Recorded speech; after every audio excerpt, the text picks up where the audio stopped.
Good evening, listeners, and welcome to this Monday edition of Market Mantra, the program in which we give you a complete update on the economic news of the day.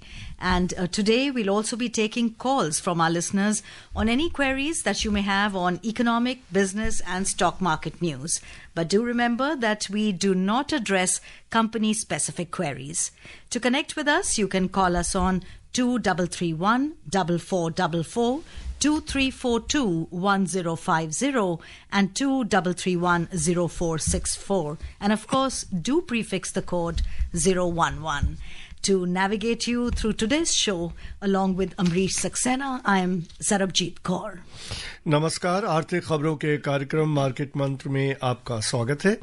इस कार्यक्रम में हम आर्थिक, व्यापारिक और share बाजार की खबरों पर चर्चा करेंगे। आज सोमवार है और प्रत्येक सोमवार की तरह आज भी हम आपके प्रश्नों को सीधे कार्यक्रम में शामिल करेंगे। सवाल पूछने के लिए आप हमें इन नंबरों पर फोन कर सकते हैं 23314444, 23421050 और हमारा तीसरा नंबर है 23310464। दिल्ली से बाहर के श्रोता इन नंबरों से पहले दिल्ली का एसटीडी कोड 011 भी डायल करें। लेकिन श्रोताओं, याद रखें कि हम किसी खास कंपनी या शेयर से जुड़े सवालों के जवाब आपको इस कार्यक्रम में नहीं दे पाएंगे। जब आप हमें कॉल करें तब अपने रेडियो सेट की आवाज़ धीमी रखें। आपके सवालों का जवाब देने के लिए जल्दी ही हमारे विशेषज्ञ आपके साथ जुड़ेंगे। और पहले हम लेते हैं आज की हेडलाइंस, जिसे लेकर मौजूद हैं Sarabjit Kaur. Benchmark domestic indices close week's first trading session with losses. Sensex dips 65 points. Nifty ends below 26,200. Most Asian stock markets end mixed. And global crude oil prices rise over 1%. घरेलू शेयर बाजारों के सूचकांक सप्ताह के पहले कारोबारी सत्र में गिरावट के साथ बंद हुए। सेंसेक्स 65 अंक गिरा, निफ्टी 26,200 अंकों के नीचे बंद हुआ। अधिकांश एशियाई बाजारों में मिला जुला रुख रहा और कच्चे तेल के अंतर्राष्ट्रीय मूल्यों में 1% से अधिक की तेजी दर्ज की गई।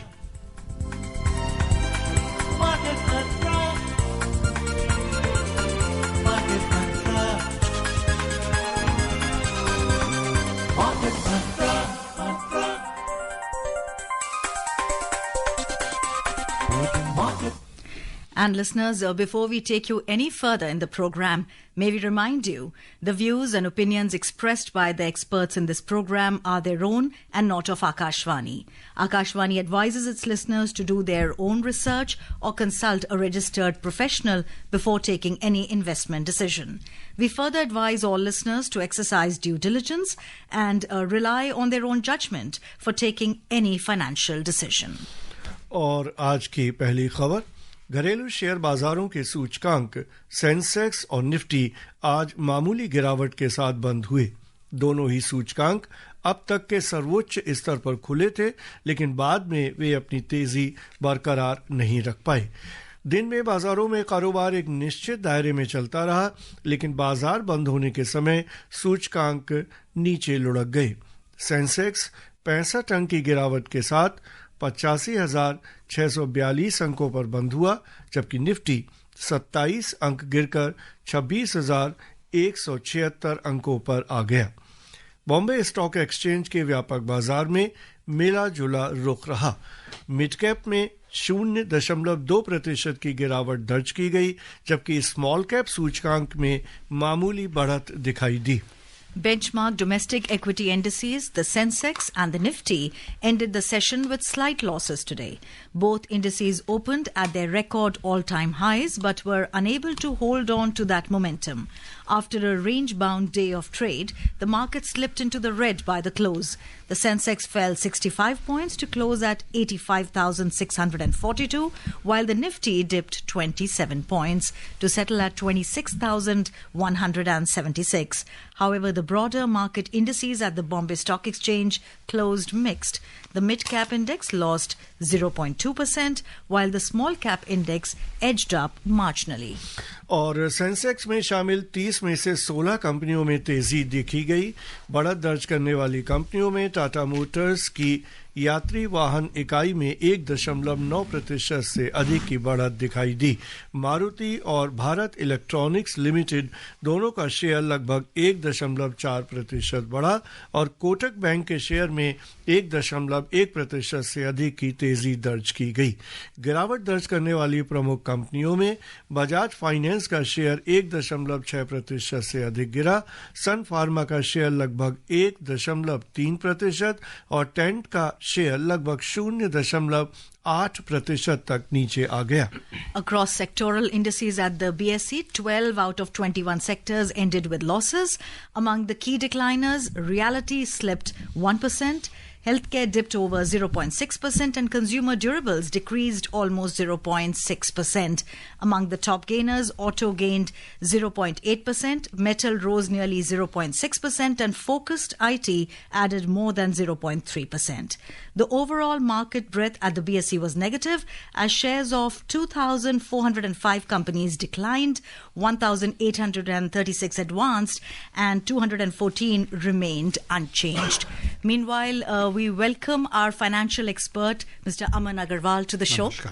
और सरबजीत, आगे बढ़ने से पहले रुपए का हाल भी जान लेते हैं। अंतर बैंकिंग विदेशी मुद्रा बाजार में डॉलर के मुकाबले रुपया 10 पैसे कमजोर होकर अब तक के सबसे निचले स्तर 89 रुपए 55 पैसे प्रति डॉलर के स्तर पर आ गया। दुनिया की 6 अन्य प्रमुख मुद्राओं की तुलना में डॉलर की मजबूती मापने वाला डॉलर सूचकांक अंतर दिवसीय कारोबार में समाचार तैयार किए जाने तक 99.24 पर था। और अमरीश जी, मैं देख पा रही हूँ कि पहले कॉलर हमारे साथ जुड़ चुके हैं दिल्ली से। राकेश जी, स्वागत है आपका, अपना सवाल पूछें।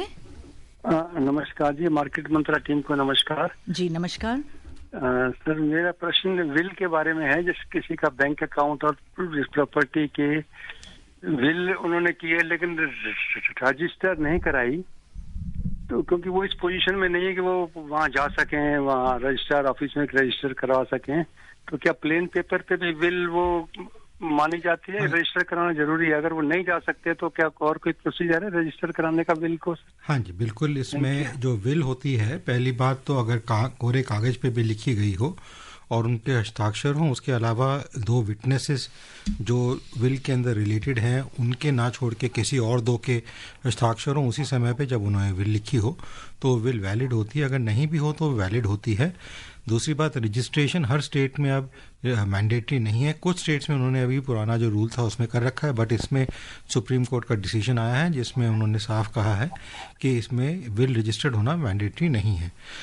तीसरी चीज़ ये है कि अगर आप किसी वजह से आप स्थिति में नहीं है कि आप जाके रजिस्टर ऑफिस में रजिस्टर करा सकें, तो वहाँ पे एक अर्जी दी जा सकती है जिसमें रजिस्टर ऑफिस आपके वहाँ पे आके जहाँ पे भी आप हैं वहाँ पे उस विल को रजिस्टर कर सकता है। एक ये प्रावधान भारत सरकार के अंदर लॉ के अंदर है, तो उसको भी आप निश्चित तरीके से कर सकते हैं।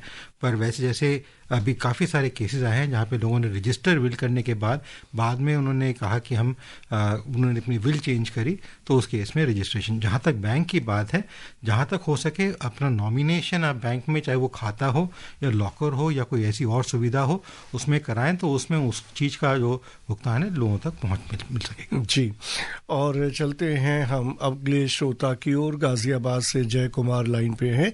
जय कुमार, नमस्कार, बताइए क्या पूछना चाहते हैं? मार्केट मंत्रा टीम को मेरा नमस्कार। नमस्कार जी, सवाल पूछे।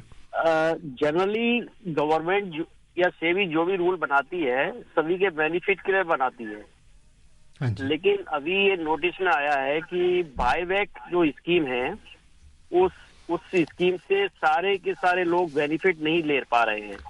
फॉर एग्जांपल, जो 30% की लिमिट में हैं उनको तो लॉस होता है, और जो 5 लाख तक जिनकी इसकी इनकम है उनको बहुत प्रॉफिट हो रहा है।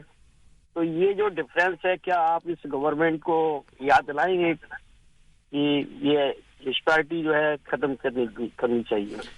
देखिए, जो बाईबैक होता है किसी भी शेयर का, वो किसी के ऊपर जोर दबाव डाल के नहीं किया जाता है। ये बाईबैक की स्कीम लॉन्च की जाती है, चाहे वो कंपनी हो, चाहे सरकारी हो, चाहे प्राइवेट हो, और उसमें वो जो बाईबैक करते हैं, जो करना चाहते हैं उसका भुगतान वो अपना शेयर दे सकते हैं और वो कंपनी उसको खरीदती है। अब जो भी रेशियो में वो दिया जाता है उसमें उनको भुगतान का उसका पैसा मिलता है। तो इसमें ये कहना कि किसी को नुकसान होगा या फ़ायदा होगा, अब वो किस इनकम टैक्स स्लैब में पढ़ रहे हैं उसके हिसाब से उनको थोड़ा नुकसान फ़ायदा हो सकता है, पर इसमें कोई ऐसा नुकसान फ़ायदे का डायरेक्ट नहीं रिलेशनशिप है।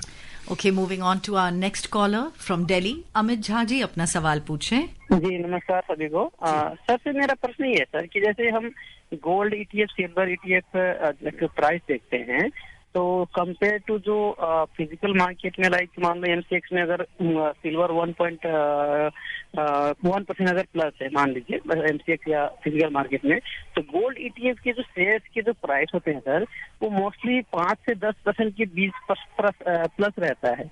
ऐसा मतलब डिफरेंस इतना क्यों है? दूसरी चीज सर, सेम चीज अगर हम निफ्टी शेयर की बात करें, निफ्टी ETF की बात करें, तो निफ्टी के कंपैरिजन में इक्वल चलता है बिल्कुल। जैसे मान लीजिए निफ्टी अगर 0.5% प्लस है तो निफ्टी ETF भी 0.5% प्लस होता है, लेकिन गोल्ड और सिल्वर में 5 से 10% डिफरेंस होता है सर। ऐसा क्यों है सर? धन्यवाद सर। देखिए, ये दोनों ही चीज पदार्थ जो हैं अलग पदार्थ हैं, गोल्ड हो या सिल्वर हो, और जो एक्चुअल वो है, और फिर या तो फॉरवर्ड्स लें या ETFs लें, सबकी प्राइसिंग में फ़र्क पड़ता है खरीदार और बेच वालों के ऊपर। जो उसको खरीद रहे हैं, बेच रहे हैं, किस वजह से खरीद रहे हैं, बेच रहे हैं, इनकी वजह से प्राइसेस में डिफरेंसेस आते हैं। हम ये कहें कि सिल्वर ही है तो सिल्वर एक टाइप का है, दूसरे टाइप का है, उसका क्या कोटिंग की जा रही है, दोनों की प्राइसिंग कभी भी एक जैसी आपको नहीं मिलेगी किसी भी शेयर मार्केट में, उसी शेयर मार्केट के अंदर हो या एक शेयर मार्केट से दूसरी शेयर मार्केट को देखें। और हमारे श्रोता HS अरोरा जी लाइन पे हैं। अरोरा जी नमस्कार, बताइए क्या पूछना चाहते हैं? हेलो जी अरोरा जी, सवाल पूछें। नमस्कार जी, मेरा सवाल सर गोल्ड और सिल्वर को लेकर है कि गोल्ड और सिल्वर ETF में इन्वेस्ट कर रहा हूं मैं। तो एक तो जो मार्केट में खबर आ रही है कि जी गोल्ड और जो है 2.5 लाख पे और चांदी 4 लाख रुपए बहुत जल्दी जाने वाली है, क्या ऐसा कुछ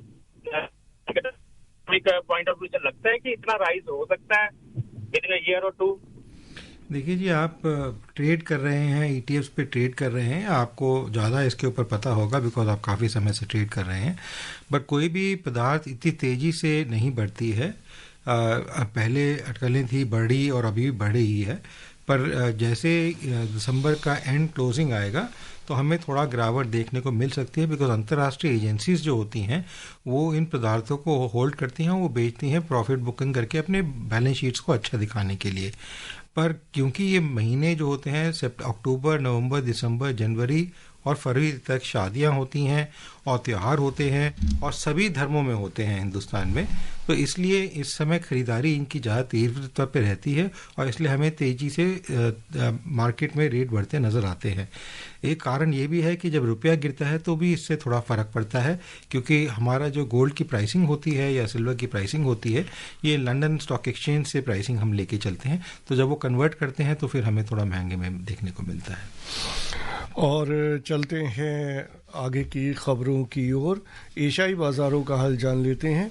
एशिया के अधिकांश शेयर बाजारों में आज मिला जुला रुख रहा।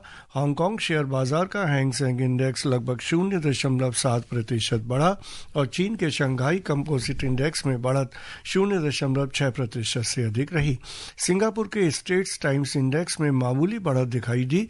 दूसरी ओर जापान का निकाई 1.9% गिरा, जबकि दक्षिण कोरिया के कोस्पी इंडेक्स में गिरावट 0.2% की रही।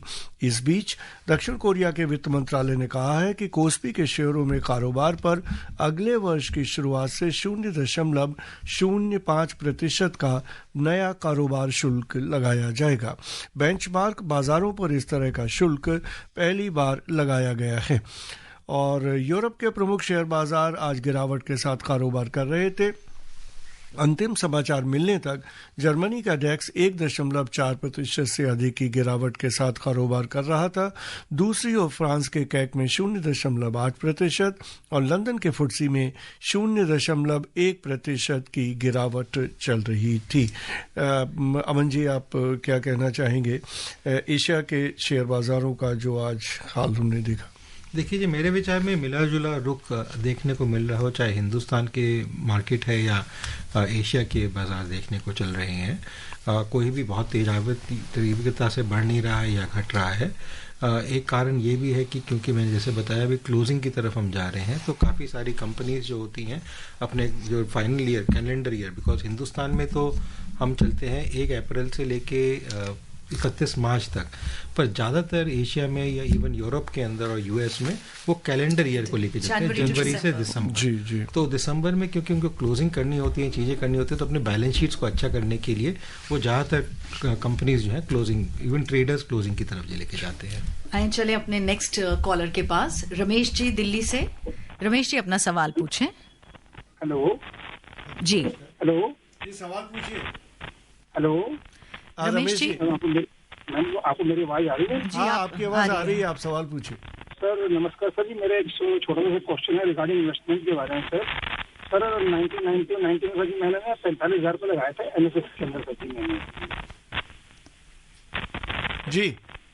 तो सर वो अब मैं पोस्ट में इस बार एंट्री कराना गया अपनी इंटरेस्ट की। सर वो कहते हैं हमने गवर्नमेंट ने स्कीम बंद कर दी है 1 अक्टूबर 2024 से, इस पर ब्याज नहीं मिलेगा आपको, तो आप पैसे विड्रॉ कर लीजिए। सर जी मैं अगर विड्रॉ करता हूँ सर, क्या इसमें मेरे ये सारी इनकम टैक्सेबल बन जाएगी सर? टैक्स इंक्लूडिंग मेरा प्रिंसिपल और मेरा इंटरेस्ट। नहीं, आपकी आवाज़ क्लियर नहीं आ पाई। आपने जो पैसा लगाया है वो अब ट्रस्ट का फंड है या आपका अपना पर्सनल फंड है, ये क्लैरिटी नहीं आ पाई है। पर अगर आप पैसा लगाते हैं, जो अगर आपने शेयर मार्केट में पैसा लगाया है, तो अगर वो आपने छोटे समय के लिए रखा है तो शॉर्ट टर्म टैक्सेस लगते हैं, अगर आपने लॉन्ग समय के लिए रखा है तो लॉन्ग टर्म कैपिटल गेन्स लगते हैं और वो निर्धारित होते हैं। मेरे विचार में आप किसी चार्टर्ड अकाउंटेंट को कंसल्ट करें, वो आपको ठीक ढंग से बता पाएंगे कितना आपके ऊपर शुल्क लगेगा भी या नहीं लगेगा, बिकॉज कुछ रेंज तक कोई टैक्सेशन नहीं भी है, आपको गेन्स देने की जरूरत नहीं पड़ती है। उसमें प्रावधान ये भी होते हैं कि कैपिटल गेन्स अगर आप री इन्वेस्ट करते हैं तो भी आपको कुछ बचत हो सकती है। जी। और दिल्ली से हमारे श्रोता राजेंद्र लाइन पे हैं। राजेंद्र नमस्कार, बताइए क्या पूछना चाहते हैं? नमस्कार, मेरे पास एस्सार ऑयल के फिजिकल फॉर्म में कुछ शेयर्स हैं। ये कंपनी डीलिस्ट हो गई थी 2 साल पहले, अब ये डीमैट में नहीं हो पा रहे हैं। अब गूगल पे इसका नया नाम नियारा एनर्जी आ गया है और वहां पे उसकी प्राइस भी आ रही है। अब ये शेयर किस तरह से बेचे जा सकते हैं? देखिए जी, पहले तो ये आपको कंपनी में ही जाके चेंज करवाने होंगे नई कंपनी के नाम पे, और फिर वहीं से जब वो नए कंपनी के नाम पे शेयर मिलेंगे तो आपको वो डीलिस्टेड शेयर्स की फॉर्म में मिलेंगे। अब ये कंपनी आपको चेंज करके देगी या नहीं देगी उसका भी प्रावधान चेक करना होगा, बिकॉज जो कन्वर्जन का प्रोसेस था वो बहुत समय पहले ख़त्म हो चुका है। पर अभी भी कुछ कंपनीज हैं, कुछ ट्रेडर्स हैं जो इस कार्य में कुछ मुनाफा अपना लेके आपको कन्वर्ट कराने को तैयार होते हैं। तो आप अगर कोशिश करें तो ये, पर डायरेक्टली अगर कंपनी को अप्रोच किया जाए और आपके रीच में हो जहां कंपनी का हेड ऑफिस है, तो वो बेस्ट ऑप्शन रहेगा। All right, moving on to the next big story of the day. India's industrial production growth, as measured by the Index of Industrial Production, IIP, rose 0.4% in October, easing sharply from 4.6% in September this year. The slow growth in the month could be attributed to less number of working days because of a number of festivals in the month. Meanwhile, the IIP growth rate has been upwardly revised to 4.6% for September this year. According to the data released by the Ministry of Statistics and Program Implementation, among the 3 major components of IIP, electricity declined 6.9%, mining as well as manufacturing both dipped 1.8% each. Aman, how long do you expect this dip in the IIP to last, and what indicators should we watch for signs of recovery? No, I think there has been some substantial dip which has been observed. I do not expect that to be there given the growth rate which we are observing in this country today and the fact that everything is positive. However, there is one factor which is seeming to be positive, which is called inflation, which has dipped extensively down. we normally in economics say inflation is a necessary evil. It's like our blood pressure. We must have a certain level of pressure. Currently, it is much below the expected pressure for a developing economy, and that is something which has a killing effect on almost all factors of growth of production. And IPP is also one of them, because people would then not go about spending in that level, and that's what we come to know from the inflation figures as well. और चलते हैं अगली खबर की ओर। सकल वस्तु और सेवा कर जीएसटी संग्रह पिछले महीने नवंबर 2024 की तुलना में 0.7% बढ़कर 1,70,000 करोड़ रुपए से अधिक हो गया। पिछले वर्ष इसी महीने में कुल सकल जीएसटी राजस्व 1,69,000 करोड़ रुपए था। अक्टूबर में केंद्रीय जीएसटी संग्रह 34,843 करोड़ रुपए और राज्य जीएसटी 42,522 करोड़ रुपए रहा। एकीकृत आईजीएसटी संग्रह 92,910 करोड़ रुपए और उपकर 4,006 करोड़ रुपए रहा। अमन, अब क्या कहेंगे, बहुत ही उत्साहवर्धक खबर है जिस तरह का संकलन हुआ है, आप किस तरह से इसको विश्लेषण करते हैं? मेरे विचार में जीएसटी कलेक्शन शुरुआत से काफ़ी अच्छी रही है और पिछले कुछ महीनों में, खासकर 6 महीनों में काफ़ी अच्छी कलेक्शन रही है, और इसको मद्देनजर रखते हुए भारत सरकार ने भी काफ़ी अच्छे कदम उठाए हैं, जिसमें जो जीएसटी है रिडक्शन, मेजर रिडक्शन जिसे हम कहेंगे बम्पर रिडक्शन किया है एक आम आदमी को, उपभोक्ता को, और रैशनलाइजेशन भी जिसे कहते हैं, मतलब जो पहले 4 स्तर थे उससे उठा के 2 स्तर पे लेके आए हैं, और हो सकता है आगे जाके 1 स्तर पे भी हम देख रहे हैं इस चीज़ को। पर ये एक बहुत बड़ा चुनौती थी भारत सरकार के लिए, और उसको उन्होंने उपदन किया है। और भी कुछ कदम उठाए जा सकते हैं, और भारत सरकार मेरे ख्याल में सक्षम है किस तरीके से वो कदम को लाके कुछ चीज़ें जो अभी भी जीएसटी से बाहर हैं उनको लाके किस तरीके से एक आम आदमी को राहत दे सकती है। जी। So you think that this simplification leads to self-compliance? I would not say simplification leads to self-compliance, but then it does lead to more productivity and growth and increase in consumption spending, because people are left with more money in their hands. And then everyone has a budget that I'm wanting to spend X amount of money on my livelihood or on my education or the things, and that budget, since you have more space, gives space either for savings or for spending more and having a better life of living, better standard of living. All right, let's connect with our next caller from Delhi. Anil ji, अपना सवाल पूछें। आपको नमस्कार करें। नमस्कार जी, अपना सवाल पूछें। अनिल जी नमस्कार। जी, आपकी आवाज कट रही है। अब आ रही है थोड़ा? हाँ जी, पूछिए सवाल पूछिए। हाँ, मैं टैक्सेशन में प्रोग्रेसिव टैक्सेशन और रिग्रेसिव टैक्सेशन जो होती है जी, उसमें मैं कहना चाहता हूँ प्रोग्रेसिव टैक्सेशन तो सुना है कि rich from the rich we take more and from the poor we take less, लेकिन जो रिग्रेसिव जो है टैक्सेशन वो इन प्रैक्टिस कहाँ तक वो एप्लीकेबल है, आजकल कितना उसकी यूटिलिटी है, रेलेवेंस है उसका, ये बताइए। देखिए जी, हिंदुस्तान में प्रोग्रेसिव टैक्सेशन का ही स्ट्रक्चर रहा है, जिसमें स्लैब रेट्स होते हैं, जिसमें हम ज़्यादा टैक्स लेते हैं जो ज़्यादा कमा रहा है, जो कम कमा रहा है उसे कम टैक्स लेते हैं, उसे प्रोग्रेसिव कहते हैं। और जो स्टेबल एक होता है कि एक फ्लैट टैक्सेशन सिस्टम लिया जाता है। कुछ देश हैं विश्व में जहाँ पे कहते हैं कि सिर्फ 10%, चाहे 10%, चाहे आदमी गरीब हो या अमीर हो, उसमें सबसे 1% टैक्स लिया जा रहा है। तो वो जो टैक्सेशन सिस्टम है वो लागू नहीं होता है हिंदुस्तान में, बट जो प्रोग्रेसिव टैक्सेशन है वही रहता है। उसमें अब भारत सरकार में 2 टैक्स रिजीम चल रही हैं इस समय एक पर्सनल टैक्सेशन के हिसाब से। एक है जो ओल्ड टैक्स रिजीम है, जिसमें कुछ टैक्स बेनिफिट्स मिलते हैं, सब्सिडीज मिलती हैं, रिलीफ मिलते हैं, बहुत सारी चीज़ें प्रावधान पहले से चलते आ रहे हैं वो दिए जा रहे हैं। उनको कुछ को हटा के कुछ अभी भी रखे गए हैं नए टैक्सेशन में, जो पोर्टफोलियो अप्रोच है, जहाँ पे सरकार का मापदंड है कि वो किस तरीके से आदमी सेविंग से हटके, क्योंकि पहले जो टैक्सेशन था वो सारा सेविंग से हुआ, कितना हम सेव करते हैं, कितना बचत करते हैं, उसके ऊपर प्रभावित था। इस पे है कि हम कितना हम खर्च करना चाहते हैं, कितना हमारे पास पैसा रहता है। तो ये नहीं कि आप सेविंग जबरदस्ती करें, चाहे वो इंश्योरेंस पॉलिसी में हो, चाहे वो आपकी PPF में हो, चाहे किसी में भी हो। इसको देखते हुए उन्होंने नया टैक्स सिस्टम निकाला और उसमें वो रिलीफ भी काफ़ी दे रहे हैं। 12 लाख तक आपको कोई टैक्स देने की जरूरत नहीं पड़ती है। और दिल्ली से हमारे श्रोता नितिन लाइन पे हैं। नितिन नमस्कार, बताइए क्या पूछना चाहते हैं? नमस्कार सर।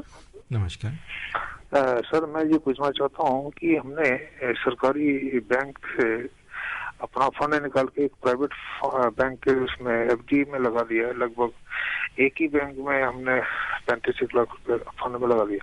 क्या ये हमने ठीक किया? एक ही बैंक में लगाना ठीक उचित है? क्योंकि उसमें ये अपना इंटरेस्ट ज्यादा था, इसलिए हमने उसमें ट्रांसफर किया। और दूसरी सवाल ये है कि जैसे आप मुझे बताते हैं कि शेयर मार्केट में जाने के लिए कुछ इसके लिए कुछ और बैंकों में भी कोई प्रावधान है क्या कि उनसे जानकारी मिले? देखिए जी, पहली बात तो ये है कि चाहे आप सरकारी बैंक में पैसा रखें या प्राइवेट बैंक में पैसा रखें, आपका जो सिक्योरिटी है जो भारत सरकार ने निर्धारित करी है वो 5 लाख तक है, जो आरबीआई के थ्रू आती है। मतलब 5 लाख तक आपका पैसा 100% सिक्योर है। उसके ऊपर जो है वो आपको सिक्योर नहीं माना जाता है। जैसे जैसे लिक्विडेट होगा बैंक उस हिसाब से दिया जाएगा।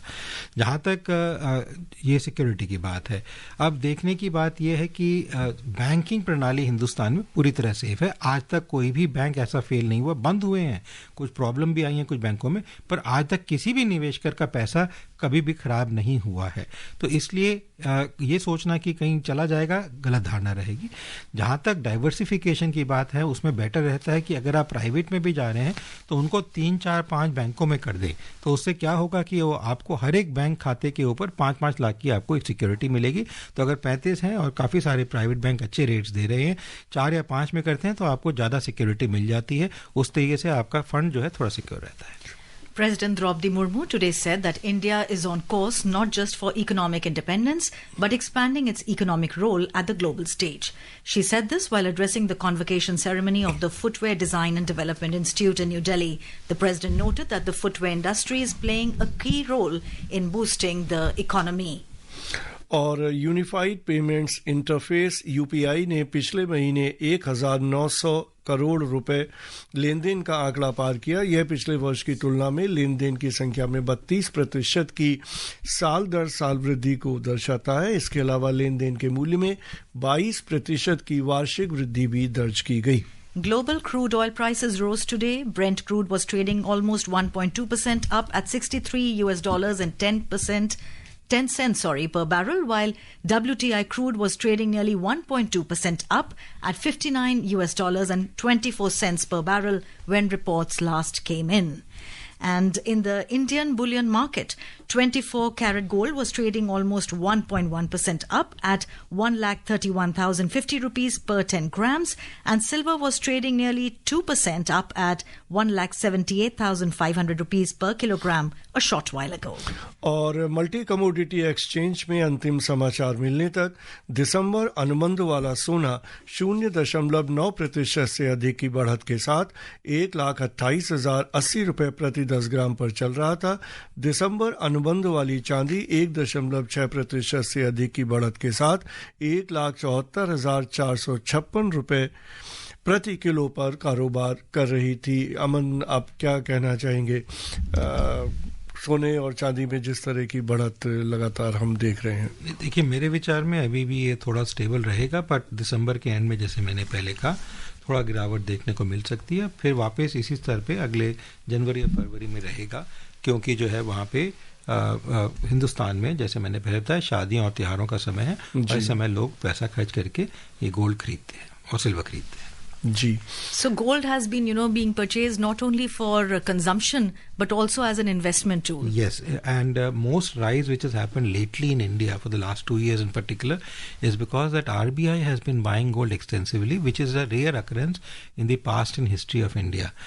Many central banks across the globe buy gold as a security, and India has been buying but very little in the past. But for last 2 years in particular, we have bought more gold than what we have bought in the last so many decades. और चलते हैं कार्यक्रम की समाप्ति की ओर। अमन जी, इस कार्यक्रम में भाग लेने और प्रमुख खबरों पर चर्चा करने और श्रोताओं के प्रश्नों का उत्तर देने के लिए आपका बहुत बहुत धन्यवाद। नमस्कार। Before we close, a reminder of the headlines. Benchmark domestic indices close week's first trading session with losses. Sensex dips 65 points. Nifty ends below 26,200. Most Asian stock markets end mixed. And global crude oil prices rise over 1%. And that's it in today's edition of Market Mantra. See you tomorrow. Goodbye. Namaskar. इस कार्यक्रम में विशेषज्ञों द्वारा विचार उनके अपने हैं। आकाशवाणी अपने श्रोताओं को सलाह देता है कि निवेश का निर्णय करने से पहले स्वयं रिसर्च करें या किसी पंजीकृत सलाहकार से राय लें।